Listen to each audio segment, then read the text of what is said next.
ডেনমার্কের দুধ কোম্পানিগুলোর সাথে। সেখানে তারা কি করছে? সেখানে বিশ্বের মুসলমানদেরকে তারা বোকা বানিয়ে,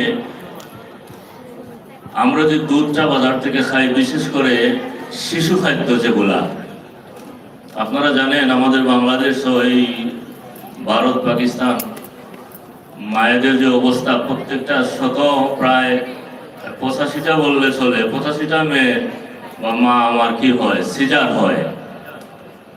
সেখানে সিজার করার পর তাকে কি দেওয়া হয়, মার ওই কাঁটাটা শুকানোর জন্য অ্যান্টিবায়োটিক দেওয়া হয়। মা যখন অ্যান্টিবায়োটিক খায় তখন বাচ্চার দুধ শুকিয়ে যায়, বাচ্চা কান্নাকাটি শুরু করে। পিতা বা মাতা ব্যস্ত হয়ে যায় যে আমার বাচ্চা দুধ পাচ্ছে না, কারণ অ্যান্টিবায়োটিক দিছে সিজারের কাঁটাটা শুকানোর জন্য, দুধ পাচ্ছে না।